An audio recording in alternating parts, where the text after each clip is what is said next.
नमस्कार दर्शकों, मैं आपकी रिपोर्टर रिया फुक्सा और आप देख रहे हैं नेपाल लाइव न्यूज़ चैनल। तो यहाँ आज हम हमारे अरुणाचल प्रदेश तिरप डिस्ट्रिक्ट कॉन्सर्ट टाउन के सर्किट हाउस में मौजूद है और यहाँ पर आज personality development role of a student and youth organise किया जा रहा है on the occasion of the national youth day celebration by ABVP यानी कि अखिल भारतीय विद्यार्थी परिषद की ओर से। और आज के इस प्रोग्राम में हमारे साथ as a resource person madam Jyoti Pankar ji the national teachers awardee मौजूद होंगी, Shrimati Chalang Hakun ji as an entrepreneur और साथ ही साथ Shri Lal Kumar ji as an social worker. तो फिर चलिए आज के इस प्रोग्राम को हम डिटेल्स में देखें।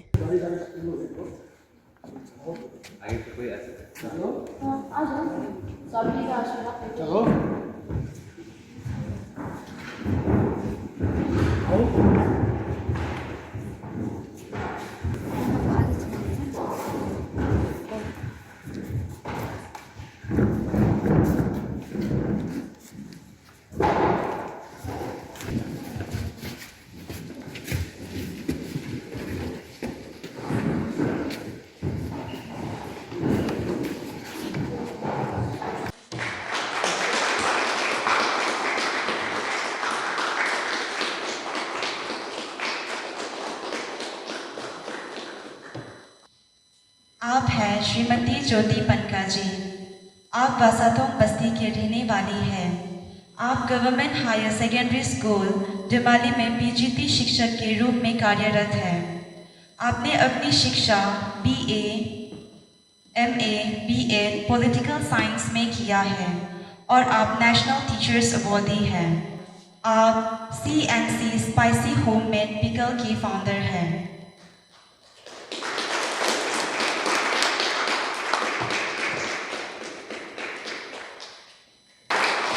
आप हैं कुमारी यागे ताइन जी। आप नमसाई मेलाको गांव की रहने वाली हैं। आपकी शिक्षा BA 5th semester Indira Gandhi government college में हिंदी की पढ़ाई हो रही है। वर्तमान में आप ABVP अरुणाचल प्रदेश की स्टेट फॉर सेवा के कन्वेनर और साथ ही नेशनल एग्जीक्यूटिव काउंसिल मेंबर के रूप में कार्यरत हैं। आपका ABVP से संपर्क 2023 में students experience in inter living state tour के द्वारा हुआ।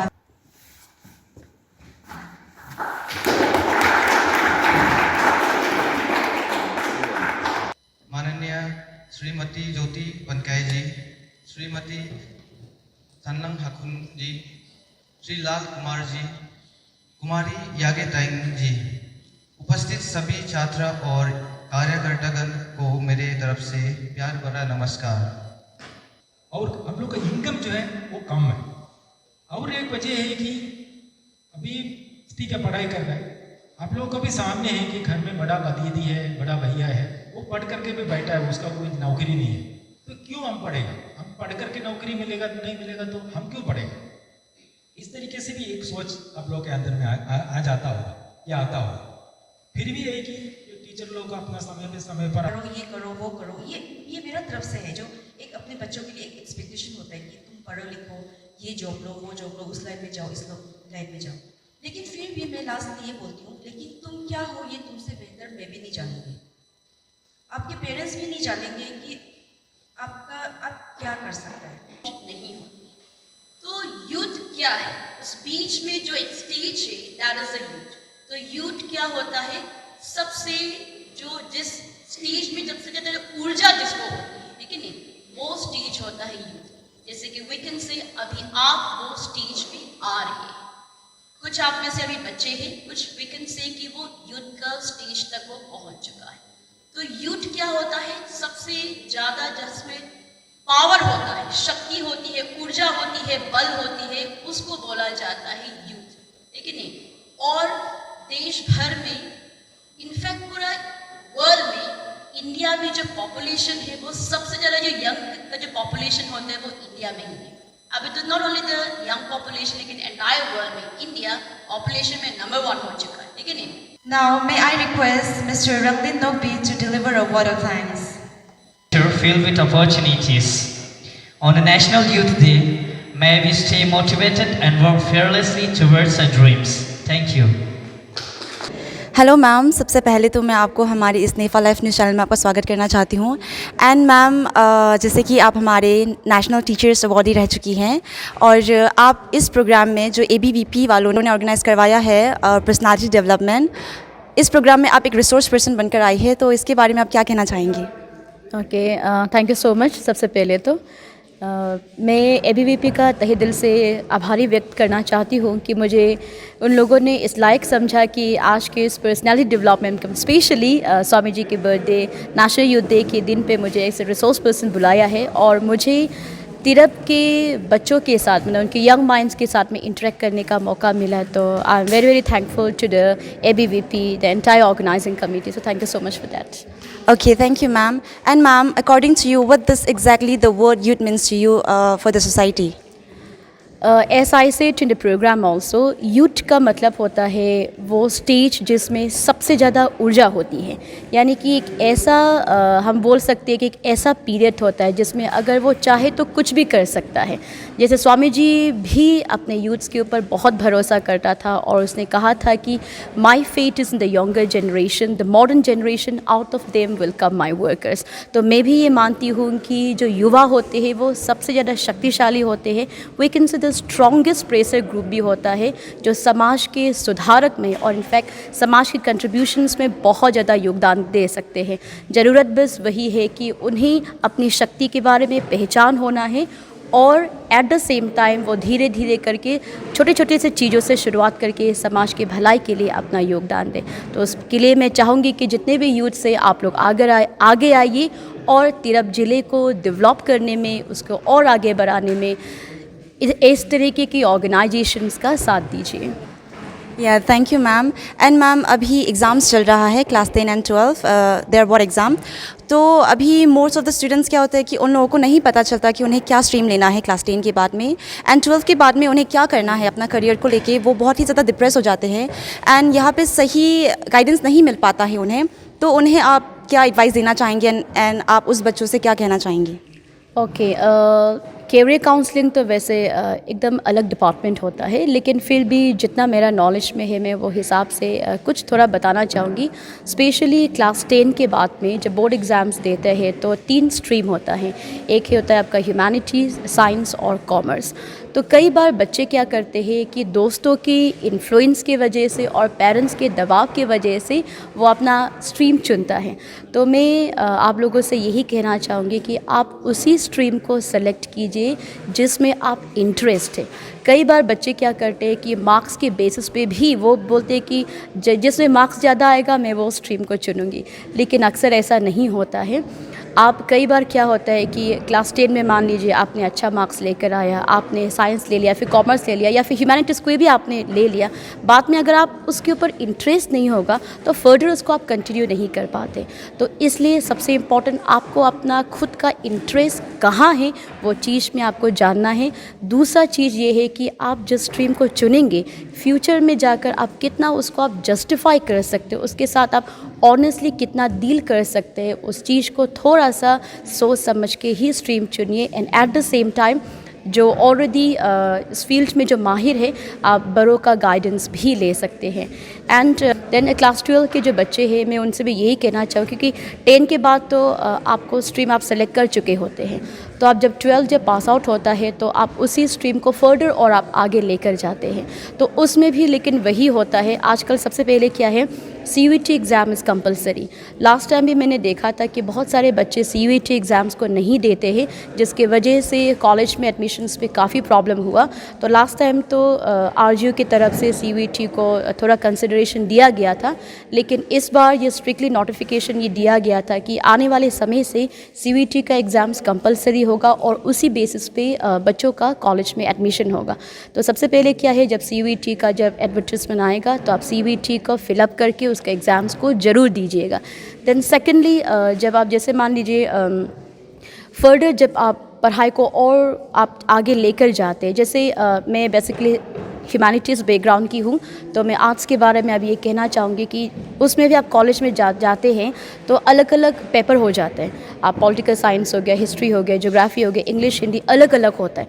तो उसमें भी again I will say the same thing कि आप ये सोच के चलिए कि आपको इंटरेस्ट कौन सा सब्जेक्ट में है, क्योंकि जब कॉलेज आप जाते हैं तो उसमें भी आपको सब्जेक्ट को और इलेबोरेट वे में आपको पढ़ना पड़ता है। तो आदमी तभी पढ़ पाता है जब उसमें उसको इंटरेस्ट होता है। तो interest is very very important. And मैंने पहले ये कहा है कि आप टारगेट, अपना एम, गोल को भी आप रखिए। तो आप क्या बनना चाहते हैं फ्यूचर में जाके, उसके बेसिस पे भी आप सब्जेक्ट को चूज़ कर सकते हैं। और आजकल तो 12th के बाद में आपका इंटीग्रेटेड कोर्सेज भी बहुत ज़्यादा होता है। कई बार क्या होता है, ग्रेजुएशन के साथ साथ आप इंटीग्रेटेड कोर्स लेकर आप बीएड का तैयारी भी कर सकते हैं। Then at the same time अगर आपको बिल्कुल पढ़ाई में इंटरेस्ट है तो आजकल आप नर्सिंग भी कर सकते हैं।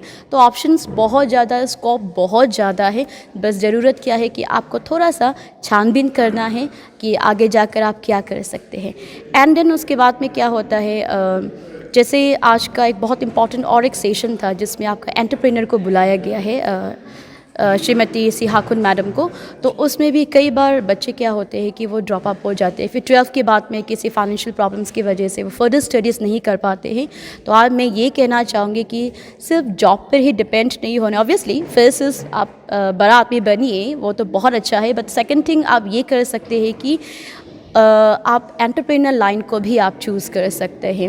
और आजकल तो बहुत ज़्यादा ऑप्शंस, स्कीम बहुत ज़्यादा है, और इस मामले में madam is always there to help you, और हम सब भी आपको गाइड करने के लिए तैयार हैं। Okay, thank you ma'am. And ma'am, आप हमारे स्टूडेंट्स को क्या एडवाइस देना चाहेंगे? स्टूडेंट्स का एडवाइस तो मैं सबसे पहले तो वही कहूँगी कि स्टूडेंट्स के लिए सबसे इम्पॉर्टेंट तो पढ़ाई ही होता है। तो आप लोग अच्छी तरीके से पढ़ाई कीजिए, क्योंकि अभी एग्ज़ाम्स चल ही रहा है, अभी प्री बोर्ड एग्ज़ाम्स चल रहा है, फिर आपके बच्चों का 9 और 11 का एग्ज़ाम्स होगा, फिर उसके बाद में CBSE एग्ज़ाम्स होगा। तो यहाँ तिरप में हम देखते हैं कि बच्चों में जो पढ़ाई की जो क्षमता है वो कहीं ना कहीं बाकी के कंपेयर में थोड़ा सा कम है। तो मैं चाहती हूँ कि वो पढ़ाई पे ज़्यादा फोकस करें, अपना एम को एकदम अभी से सेट करके रखें और उस पर काम करें, क्योंकि स्वामी जी का again one more quote is there कि arise awake and stop not till the goal is reach. तो अपना एम को आप लोग स्ट्रॉन्ग रखिए, और जब तक उस एम को आप अचीव नहीं करते हैं आप पीछे मत हटिएगा। तो पढ़ाई पे ध्यान दीजिएगा, और स्पेशली एम को, टारगेट को अचीव कीजिए। एट द सेम टाइम मैंने पहले ही बोला, हमेशा बोलती हूँ कि emotional balance is very very important, और जितने भी सारे चैलेंजेस होता है वो सारे चैलेंजेस को आपको डट कर सामना करना है, और उससे कभी भी हार नहीं मानना है, क्योंकि अगर आप डट कर चुनौतियों का सामना करेंगे तभी जाकर आप कामयाब भी हो सकते हैं। And last question for the parents, वो अपने बच्चों को स्कूलिंग में किस तरह से सपोर्ट कर सकते हैं, वेदर बी मेंटली और whether be emotionally? Okay, parents का बहुत इम्पॉर्टेंट रोल होता है, क्योंकि टीचर्स के पास में वो कुछ घंटों के लिए ही होता है, पर ज़्यादातर समय वो अपने पेरेंट्स के साथ ही रहता है। तो यहाँ में स्पेशली ट्राइबल सोसाइटीज़ में पेरेंट्स उतना ध्यान अपने बच्चों को नहीं दे पाता है जितना उनको देना चाहिए। मैंने पहले भी ये कहा है, और हमेशा मैं ये भी कहती हूँ कि टीचर्स का भी अपना एक रोल होता है। जैसे पहले मैं टीचर्स की बात करूँगी, अगर कोई भी बच्चा, पेरेंट्स अगर वो इग्नोरेंट होता है तो वो टीचर्स की कंप्लीट जिम्मेदारी होती है कि वो उनको मार्गदर्शन दे, है कि नहीं? तो अगर पेरेंट्स थोड़ा अवेयर होता है बच्चों की पढ़ाई को लेके, वो थोड़ा फोकस करता है, तो टीचर्स का जो रिस्पॉन्सिबिलिटी है वो रहेगा, बट वो थोड़ा कम एफर्ट दे के भी उसको प्रॉपर गाइडेंस दे सकता है। तो यहाँ क्या है, आपका टीचर्स का अपना इम्पॉर्टेंट रोल है, but at the same time parents का भी बहुत बहुत बहुत ज़्यादा रोल होता है, क्योंकि जो पहला जो लर्निंग स्टेज होता है वो आपका घर परिवार से ही शुरू होता है। तो माँ पिताजी का ये जिम्मेदारी बनता है कि वो अपने बच्चों को सही शिक्षा दे, उनको सही संस्कार दे सबसे पहले। तो वो जब वो अच्छे संस्कार होंगे, उनके पढ़ाई रूटीन को अगर सब कुछ चेक करेगा, बच्चा कहाँ क्या कर रहा है, वो सारी चीज़ों के बारे में वो ध्यान देगा, तो कभी भी बच्चा नहीं भटकता है। और टीचर्स के साथ में जाकर स्कूल में भी वो समय से पहले जाकर उनका परफॉर्मेंस को चेक करना चाहिए, क्योंकि कई बार क्या होता है स्कूलों में पेरेंट्स आते ही नहीं है मीटिंग के लिए। जब कॉल करते तब ये बहुत ही कम पेरेंट्स मतलब आके उनसे बातचीत करते, उसका मीटिंग में इंटरेक्ट करता है। लेकिन मैं आपसे ये रिक्वेस्ट करना चाहूँगी कि घर में गाइडेंस के साथ साथ आपके बच्चे जहाँ पढ़ रहे हैं वहाँ भी आप जाकर ज़रूर देखिए और उसको चेक कीजिए कि आपका बच्चा रेगुलरली स्कूल जाता है कि नहीं है, उसका अटेंडेंस कैसा है, उसका परफॉर्मेंस कैसा है। तो दोनों ही टीचर्स और पेरेंट्स का जब कोलैबोरेशन जब होगा तो अपने बच्चों को बढ़ने से कोई नहीं रोक सकता है। तो इसलिए मैं सारे पेरेंट्स से ये रिक्वेस्ट करना चाहूँगी कि अपने बच्चों पर ख़ास ध्यान दें, बाकी काम अपने आप साथ साथ चलते रहेंगे। तो हमारे साथ आज मौजूद है श्रीमती चानलन हाकुन जी, जो एक एंटरप्रेन्योर के नाम से जानी जाती है। हेलो मैम, मैं आपको हमारी इस नेफा लाइफ न्यूज़ चैनल में स्वागत करना चाहती हूँ। एंड मैम, हमने आपके फाउंडेशन के बारे में सुना है जो CNC स्पाइसी होममेड पिकल है, उसके बारे में हम डिटेल्स में जानना चाहेंगे। सबसे पहले तो थैंक यू सब लोगों को, ABVP के जितने भी टीम हैं उन लोग को मैं थैंक यू बोलूँगी, क्योंकि मतलब ये बहुत ज़रूरी है जैसे आप लोग जिस तरह से आज प्रोग्राम रखा वैसा। और मैं अभी खुद के बारे में बोलना चाहती हूँ। मेरा नाम चालंग हाकुन है, बेरा विलेज से हूँ, तिराप डिस्ट्रिक्ट, अरुणाचल प्रदेश। मेरा स्टार्टअप का नाम CNC स्पाइसी होममेड पिकल है और मैंने 2021 को मैंने स्टार्ट किया था। तो मुझे हमेशा से कुकिंग का शौक़ रहा है, पिकल मैं बनाती हूँ। तो मतलब हर कोई मतलब तारीफ़ करता था कि अच्छा है, और मैं भी जानती थी क्योंकि मुझे हमेशा से कॉन्फिडेंट था कि मैं अच्छा कुक करती हूँ। तो उसके बाद मैंने आस पड़ोस लोग को देना स्टार्ट किया, उन लोग ने भी अप्रिशिएट किया कि हाँ ये बहुत अच्छा है। तो फिर मैं ऐसा बिज़नेस चाहती थी जो घर से मैं कर सकूं, क्योंकि बच्चे थे मेरे, उस टाइम मैं सिंगल मदर हूँ, मेरे 2 बेटियां हैं, तो वो दोनों छोटे छोटे थे, मुझे वो लोग को भी टेक केयर करना था। तो मैं हमेशा से ये चाहती थी कि घर में रह के करूं और औरों के लिए भी करूं, पर क्या स्टार्ट करूं मैं, ऐसे क्या बिज़नेस करूं जो लोगों को भी मैं अपने साथ शामिल कर सकूं, ना सिर्फ मेरे लिए नहीं बोल के हमारी जो तिराप डिस्ट्रिक्ट है या हमारे दादम सर्कल है, हमारे यहाँ की जो तिरापियन के जो लेडीज़ हैं, जितने भी सिंगल मदर्स है या विडोज़ है या डिवोर्सी है या कोई भी ऐसा जो मतलब वेजेस पर अपना ज़िंदगी बसर करती है। क्योंकि हमारे यहाँ पे हमारे जगह में बहुत से ऐसे लोग हैं जो ठीक ढंग से अपने बच्चों को फाइनेंशियल क्राइसिस होने की वजह से या पैसे की कमी होने की वजह से वेल एजुकेट नहीं कर पाते और अच्छे स्कूल में भेज नहीं सकते।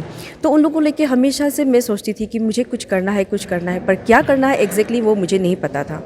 उसके बाद मैंने केक के लिए भी सोचा था कि बेकिंग वगैरह करूं, तो उसमें तो फिर हमारे गांव के जो जितने भी इंग्रेडिएंट्स हैं वो सब नहीं मैच कर रहा था। उसके लिए आटा, मैदा या फिर अलग से लेना था, और मुझे चाहिए था कि जो लोकली ग्रोन होते हैं, जो मेरी एरिया में ग्रोन होता है, मेरे आसपास में मेरी ज़मीन पे जो उगता है, मुझे उससे कुछ करना था जिससे कि लंबा समय तक मैं उससे प्रिजर्व कर सकूं। और जैसे कि हमारे जो नोकते हैं, हमारे जो लोकल आदमी हैं, हम लोग ये जो प्रिजर्वेशन जो बचपन से हम लोग सीखते आए हैं, क्योंकि हम लोग का जैसे धान खेत करता है, हार्वेस्टिंग वगैरह करता है, और बीच में हम लोग का एक आ जाता है जिसमें कुछ भी नहीं होता है, सब्ज़ी ख़त्म हो जाता है, राइस ख़त्म हो जाता है, सबको पता है हमारे तिरापियन को। तो एक बीच में आता है अप्रैल, मई, जून, जुलाई, जिसमें हार्वेस्ट करने के लिए समय मतलब टाइम है, और जो लास्ट ईयर किया वो ख़त्म हो चुका है। तो ऐसे टाइम में मतलब हम लोग बचपन से ही दादा या फिर नानी, वो दादा दादी नाना नानी लोग को हम लोग देखते हैं कि वो किस तरह से प्रिजर्व करता है। बस वही है कि प्रोसेस चेंज हो गया, उसका तरीका चेंज हो गया, क्योंकि वो लोग था कि सन ड्राई करके रखता था, प्रिजर्व करता था, ताकि वो अकाल टाइम में उसको यूज़ किया जाए। तो वही चीज़ को वो तो हमारे अंदर ऑलरेडी है, वो गुण हम लोग बचपन से देखते आए हैं। तो मैंने सोचा कि इतने सारे जब फ्रूट्स एंड वेजिटेबल्स हमारे यहाँ लोकली ग्रोन हो रहे हैं, केमिकल फ्री है, ऑर्गेनिकली ग्रोन हो रहे हैं, तो उसी में से मैं ऐसा क्या चीज़ बनाऊँ जो लंबे समय तक चले। तो मैंने उसको पिकल का रूप दिया कि उसको पिकल के रूप में देके उसको बना सकते हैं और बहुत लंबा समय तक जाएगा। और आजकल हर कोई हेल्थ कॉन्शियस है, मैंने वो चीज़ को लेके भी रिसर्च किया कि पिकल बहुत सारे मिलते हैं मार्केट में, बहुत सारी कंपनीज़ है, बहुत सारी ब्रांड है, लेकिन मैंने सोचा कि आजकल हर कोई पैसे से ज़्यादा हेल्थ कॉन्शियस है, अपने हेल्थ को ज़्यादा, क्योंकि खान पान के वजह से, हवा पानी के वजह से सब में कुछ ना कुछ इश्यूज़ रहता है। ख़ास करके हमारे स्टोमक के अंदर हमारे पेट की बीमारी ज़्यादा होता है केमिकल खाने की वजह से। तो सारे को तो 100% तो मैं नहीं कर सकती ठीक, लेकिन फिर भी कुछ ऐसा मतलब आइटम्स बनाऊं जिससे कि एटलीस्ट केमिकल फ्री हो और जो खाने में इंजॉय करे, जो हेल्थ बेनिफिशियल हो। तो इस तरह से मैंने कलेक्ट करना स्टार्ट कर दिया, और उसके बाद गांव के औरत लोग को भी मैंने बोलना स्टार्ट कर दिया कि जो जंगल में उगते हैं उसको उगाना स्टार्ट करो, उस चीज़ को मैं ख़रीद लूँगी। तो उसके वजह से जैसे गांव के लेडीज़ लोग हैं जो खेती बाड़ी करते हैं, फार्मर्स हैं। अभी मेरा 6 SSGs ग्रुप है, वुमेन है जो मेरे लिए काम करती है, उसमें 67 लेडीज़ हैं। तो वो लोग मतलब हर एक ग्रुप मेरे लिए कोई किंग चिल्ली लगा देती है, कोई मेरे लिए जिंजर ग्रो कर रही है, कोई मेरे लिए मैंगो ग्रो कर रही है, कोई मेरे लिए बिटर बेरी ग्रो कर रही है। तो इस तरह से मैंने बोला। और बिटर बेरी और टर्की बेरी ऐसा प्लांट है जो यूज़ ही नहीं करता यहाँ पर, किसी को कुछ पता ही नहीं कि इससे कुछ बन सकता है। जंगल में इंग्लिश में काट देता है, फेंक देता है या जला देता है कि इसका क्या यूजेस है। लेकिन वही चीज़ बहुत हेल्थ के लिए अच्छा है, ब्लड प्रेशर के लिए अच्छा है। उसके बाद जो बहुत जैसे पेट की जो बीमारी है वो लोग के लिए भी बहुत सारे हेल्थ बेनिफिट है। आप चाहे तो गूगल में सर्च कर सकते हो, टर्की बेरी और बिटर एग प्लांट, वो लोग का हेल्थ बेनिफिट क्या है आप लोग देख सकते हो गूगल करके, बहुत कुछ अच्छा है। तो वो चीज़ को मैंने स्टार्ट किया और मेरा काम ये था कि वो प्रोडक्ट को मैं बाहर लोगों को कैसे कन्विंस करूं, कैसे बताऊं कि ये सच में ही हेल्थ के लिए बेनिफिट है। वो मेरे लिए सबसे बड़ा चैलेंजिंग वो था कि मैं, क्योंकि इतने सारे पिकल है क्यों खरीदे आपसे, जरूर ये सवाल तो हर कोई करेगा कि वहाँ पर 100 रुपये में आधा केजी मिल जाता है, तो आपका 150 में छोटा सा शीशे हम लोग क्यों लें।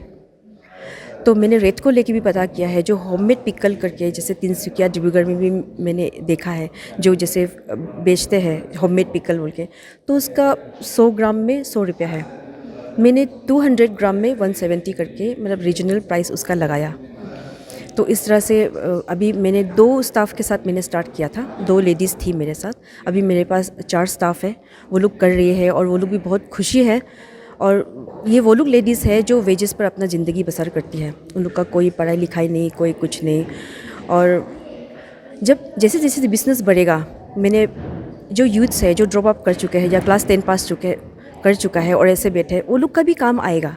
क्योंकि अगर रजिस्टर मेंटेन करना है, उसके लिए गांव की जो लेडीज़ है जो अभी मेरे साथ जो काम कर रही है, स्टाफ है जो पढ़ी लिखी नहीं है, वो लोग जैसे चॉपिंग में मेरी मदद कर सकती है, रॉ मटेरियल्स कलेक्ट करने में मेरी मदद कर सकती है, पर रजिस्टर मेंटेन करने में तो मुझे पढ़े लिखे ही चाहिए। तो वो सब मुझे ज़रूरत है। तो जैसे जैसे मैं बढ़ाऊँगी तो मुझे वो लोग का भी ज़रूरत होगा। तो एंटरप्रेन्योर्स को लेके जैसा बोला, ऐसा कोई भी अवेयर नहीं है इस चीज़ को लेके, और हर कोई डरता है, कतराता है कि बिज़नेस करने से अगर डूब गया तो क्या होगा। जैसे मैंने बोला, रिस्क लेना कोई नहीं चाहता है, पर रिस्क लेना पड़ेगा आपको। और अगर आपको अपने आप पर भरोसा है तो आप प्लीज़ उस फील्ड में आपको जाना पड़ेगा, रिस्क उठाना पड़ेगा। और अगर फाइनेंशियल अगर सपोर्ट की ज़रूरत है तो आजकल हमारे जो सरकार है, बीजेपी गवर्नमेंट, वो इतना सुविधा करके रखा है। इंडस्ट्री से लोन ले सकते हो, एग्रीकल्चर लोन है, हॉर्टिकल्चर लोन है, उसके बाद बैंक में मुद्रा लोन है, DDSUY स्कीम है, वो भी सब्सिडी के साथ। तो उसका हम लोग फ़ायदा उठा के, उस चीज़ का फ़ायदा उठा के हम लोग अपने बिज़नेस को स्केल अप कर सकते हैं या वो कर सकते हैं। बट सबसे पहला ज़रूरत है कि आप करना क्या चाहते हो। पहले खुद को पूछना है कि आप करना क्या चाहते हो, आप किस चीज़ में, किस लाइन में आप इंटरेस्टेड हो, तो उसी चीज़ के ऊपर आप वर्क करते रहिए तो आप ज़रूर बनोगे। मैं इतना ही बोलूँगी, जो आजकल की जनरेशन है, जो यूथ है, मैं वो लोग को ये बोलूँगी, जब मैं कर सकती हूँ तो फिर आप लोग और भी कर सकते हो, क्योंकि आप लोग नया जनरेशन हो। अभी इस जनरेशन में आप लोग पले बड़े हो। सोशल मीडिया का आप लोग को ज़्यादा ज्ञान है, हम लोगों को उतना नहीं है। सोशल मीडिया हम लोग जैसे तैसे करके सीखा है, क्योंकि ज़रूरत है इसलिए सीखा है, नहीं तो हम लोग को इतना पता नहीं। इवन फेसबुक चलाना भी इतना नहीं आता था, वो लोग भी किया, क्योंकि और फिर यूट्यूब वगैरह वो सब में भी सर्च करना अभी सीखा। तो नए जनरेशन का ऑलरेडी आप लोग जोश में हैं अभी, मतलब आप लोग का माइंड जो बहुत फ्रेश है, तो आप लोग ज़रूर आगे बढ़ोगे। मैं तो सबको यही इंकरेज करती हूँ कि आप लोग मतलब ये रिस्क उठाओ, अपने आप पर भरोसा रखो और उस पर काम करो, आप लोग ज़रूर सक्सेस होगा फ्यूचर में। Thank you ma'am. तो हमारे साथ और एक व्यक्ति मौजूद है जिनका नाम श्री लाल कुमार जी है, जिन्हें सोशल वर्कर के नाम से भी जाना जाता है। सर, सबसे पहले तो सोशल इशू के बारे में थोड़ा जानना चाहेंगे, बिकॉज़ आपको सोशल वर्कर के नाम से जाना जाता है एंड आप इस फील्ड में काफ़ी लंबे समय से आप काम कर रहे हैं। तो सोशल इश्यूज़ के बारे में आप क्या कहना चाहेंगे जो आपने ऑब्ज़र्व किया है? सबसे पहले नमस्ते। मैं लाल कुमार, बेसिक प्रोग्राम केरला का है, और अरुणाचल में मैं 1989 में आए थे, 89 नवंबर में, अभी भी याद है। तो उसमें मैं ईटानगर में आए थे, पी सेक्टर में। तो पी सेक्टर में बैठ करके मोपटू का तरफ जब देखा है, वहाँ का जो पहाड़ है, क्योंकि मैं भी केरला से पहाड़ से हूँ, तो मुझे केरला और यहाँ में कुछ अंदर नहीं, अलग नहीं लगा। जैसे कि केरला से जब निकले, तमिलनाडु हो गया, आंध्रा हो गया, उड़ीसा हो गया, कलकत्ता हो करके जो प्लेन है। उसके बाद में जब आसाम जब पहुंच गया तो हरियाली वगैरह देखा। लेकिन अरुणाचल जब पहुंच जाए तो अरुणाचल और केरला में मेरे बिल्कुल कुछ फ़र्क नहीं पड़ा, अपना गांव अपना होम टाउन जैसे था। सर, प्रोग्राम के समय में आपने एक पॉइंट मेंशन किया था, income generate for the students, income generate planning for the students. तो आप उसके बारे में क्या कहना चाहेंगे एंड आप बच्चों को एंड यूथ को क्या एडवाइस देंगे? हाँ, इनकम जनरेशन का जैसे केरला में हम लोग का जैसे हम लोग को ज़रूरी है कि दिन डेली का हमको खर्चा है, तो उसके लिए क्या क्या इनकम होने से तो हम चलता है। उसके बाद में हफ्ता में हम लोग को भी खर्चा हो जाता है, तो उसके लिए क्या किया जाएगा। देन मंथली हम लोग एक्सपेंडिचर होता है, तो उसके लिए हम लोग का इनकम किस तरीके से जनरेट किया जाता है। देन ईयरली जो खर्चा होता है उसके लिए हम लोग ईयरली है। जैसे केरला में हम लोग पहाड़ी एरिया है, तो वहाँ में जो एग्रीकल्चर है, तो हम लोग मेरे घर में रबर है, रबर का जो इनकम है ये डेली होता है। और घर में अगर घर में गाय है तो गाय का जो हम लोग दूध जो होता है वो डेली इनकम में आता है। अगर मुर्गी पालेगा तो वो डेली इनकम में आता है। फिर मुझे ऐसे लग रहा है कि जैसे कि अभी दुकान चला रहा है, जो अपना ग्रोसरी शॉप है उसका भी इनकम डेली है, और गाड़ी जो टैक्सी चला रहा है उनका जो इनकम डेली है, ड्राइवर हो गया, और मजदूरी करने वाला जो होता है या जो भी डेली वेजेस में जो काम करने वाला जितना भी है उनका डेली है। तो घर में एक ही आदमी के इनकम से वो पूरा घर चलता है हम लोग। फिर घर में जो माल होगी क्या करता है, वो घर का जो खेती होता है या किचन गार्डन हो गया या गाय को करना, उनमें से भी आ जाता है। तो उसमें क्या होता है कि जो वीकली में सब्जी वगैरह, क्योंकि सब्जी का अपना बैगन में उगा जाता है, तो वो जो वीकली जो इनकम जो खर्चा जो होता है वो भी सेव हो जाता है। देन बाकी है कि फिर मैं हमें आया सर्विस मिला तो हम लोग मेरा जो मंथली इनकम है एक ही इनकम से मैं सेव करके पूरा दिन का भी चलता है, मेरा वीकली का भी होता है, मंथली हो। फिर उसमें जो सेविंग करके जो बैंक वगैरह पोस्ट ऑफिस में, तो हमको अगर कुछ गाड़ी चाहिए कुछ भी बनना है तो हम लोग का एक फ्यूचर प्लान होता है, तो वो प्लानिंग के लिए हम लोग इन्वेस्ट करके वो चीज़ हम लोग हासिल कर देते हैं। अगर पैसा का अगर कमी है तो बैंक से हम लोग लोन लेते हैं, उसका जो लोन जो है वो मंथली हम लोग चुका जाते हैं। तो इस तरीके से हम लोग को जो वहाँ का जो फैमिली सिस्टम है, वहाँ का जो इकोनॉमिक सिस्टम है, यहाँ में वो चीज़ नहीं है। क्योंकि मैं पूरा यहाँ का जो इकोनॉमिकली जो यहाँ में जो गिरा हुआ है वो चीज़ मैं देखा हूँ, क्योंकि मैं नामसाई में था। तो पहले एशिया में सबसे रिचेस्ट विलेज था चौकाम विलेज, हर घर में हाथी होते थे। लेकिन वहाँ में जो टिम्बर, मैंने पहले ये बताया, टिम्बर का जो बैंड हुआ वही हम लोग का बैकबोन। अगर अरुणाचल का स्पेशली अगर देखे जैसे हम लोग को जो इनकम जनरेशन का कोई इंडस्ट्री नहीं है, कोई फैक्ट्री नहीं है, कोई जॉब प्राइवेट सेक्टर में कुछ इसी टाइप का कुछ भी हम लोग को इनकम नहीं है। तो प्लस वो पहले क्या होता है कि लोगों का नीड कम था, मतलब जो भी हो अपना गांव तक ही रहना, अपना समाज का तक ही रहना था। तो अभी क्या होता है कि हम लोग सोशल मीडिया आएगा, जो लाइफस्टाइल हो गया, हर चीज़ में हम लोग खाने से लेकर के सोने तक, मतलब खाना हो गया। अभी देखिए अब यहाँ में भी आप बिस्किट खिलाया, अब मिक्सर खिलाया, चाय वगैरह। गांव में जाइए, गांव में वो तीता चाय होता है या मकोई वगैरह भून करके या कोचू वगैरह जला करके वही में होते थे। अभी आप गांव में भी जाइए, वहाँ में भी जो गांव में नहीं होता है वो चीज़, मतलब बिस्किट हो गया, केक हो गया, वो सब लेके आते हैं। तो हम लोग को जो चीज़ है लोकली, उसका पद में वहाँ में इनकम क्या है, तो ये हम लोग का इनकम एक तो है ही नहीं है। प्लस हम लोग लाइफस्टाइल का वजह से हम लोग अपना दिखाने के लिए, अभी देखिए पहले ठीक है, पहले घर में कोई मेहमान जाते थे, माँ लोग क्या करा रेस्पेक्ट से जुमीन देते थे, तो वो बड़ा लोगों को तक ही सीमित था। जुमीन पीना मतलब खिलाना वो बड़ा एक ये नहीं था, मतलब ऐसे रेस्पेक्ट करके, जैसे कि हम प्लेन वगैरह में जब जाएगा दूध देगा या दही देता था, लस्सी देता था, इसी टाइप का ही था जुमीन देने का एक परंपरा। उसमें उनका सेटिस्फैक्शन होता, उसमें जो कोई बाहर से नहीं आता। अभी क्या हो गया कि जुमीन छोड़ दिया, लेकिन अभी कहीं में भी पार्टी में हो, बियर हो गया, दारू हो गया, मतलब अपना जो स्टाइल है वो तो पूरा का पूरा, तो उसमें उसी तरह से हम लोग को इनकम नहीं है। ठीक है, कोई बात नहीं, अपना लाइफस्टाइल का जैसा जीने दीजिए, लेकिन जो इम्बैलेंस, सोशल इम्बैलेंस है, जो लाइफस्टाइल का है, दिखाने का जो है, वो हम लोग में बहुत बड़ा प्रॉब्लम मुझे महसूस किया। Okay, thank you sir. तो हमारे साथ एक स्टूडेंट मौजूद है और ये भी हमें आज के प्रोग्राम के बारे में बताना चाहेंगे, जो कुछ भी इन्होंने सीखा और जो कुछ भी इन्होंने ऑब्जर्व किया। तो सबसे पहले हमें अपना नाम बताइए। नमस्कार, मेरा नाम अविनाश यादव है।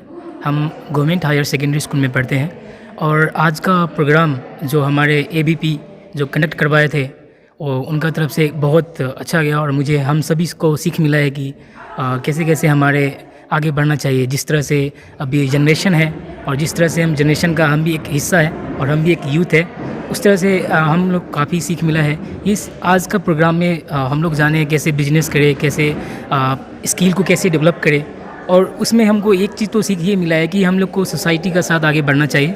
सोसाइटी को हम लोग को देखना चाहिए किस तरह से हमारे छोटे भाई बड़े भाई सबको रिस्पेक्ट करना चाहिए, और जो भी है आपको लगता है जिनसे सहायता मिल सके आप उनसे सहायता लीजिए। और तो हमारे साथ मौजूद थे ABVP के कार्यकर्ता और ये हमें आज के प्रोग्राम की डिटेल्स के बारे में बताएंगे। नमस्ते आप सभी को। मेरा नाम नोक्टिम जनचंग है। मैं तिरप डिस्ट्रिक्ट का डिस्ट्रिक्ट ऑर्गेनाइज सेक्रेटरी हूँ। और मैं आज का जो मोटिव है तो आज हम लोग ने नेशनल यूथ डे ऐसा माना गया है, तो हम सब आज का इसलिए मोटो स्वामी जी का इसलिए हम लोग ने रखा है, इसलिए हम लोग ने, क्योंकि आज का दिन में देश भर में अच्छा मैसेज, अच्छा एक संदेश पहुंचना है, इसलिए हम लोग ने रखा है कि जहाँ का लोकल इश्यू और स्टूडेंट का क्या रोल होना चाहिए और यहाँ का इंटरप्रेन्योर का बारे में हम सब ने, यहाँ का लोकेलिटी का जो बिजनेस है उनका बारे में हम लोग ने कुछ स्टूडेंट का साथ में एक काउंसलिंग, एक पर्सनैलिटी डेवलपमेंट प्रोग्राम रखा है। तो आज काफ़ी सक्सेस प्रोग्राम हुआ है। बहुत स्टूडेंट तो नहीं आए, फिर भी हम सभी ने, बहुत सारा स्टूडेंट लोग बहुत ध्यान दिया है, बहुत कुछ समझा है। तो आने वाला समय में भी आप सभी कोऑपरेट कीजिए और ऐसा ही हम लोग प्रोग्राम बनाएगा और आगे भी। Thank you. तो ये था हम लोग का आज का नेशनल यूथ डे सेलिब्रेशन। उम्मीद करती हूँ कि ये न्यूज़ आपके लिए एक मीनिंगफुल रहा हो और ऐसे सारे नई खबरों को जानने के लिए बने रहिए हमारी नेपाल लाइफ न्यूज़ चैनल के साथ में। जय हिंद, जय भारत।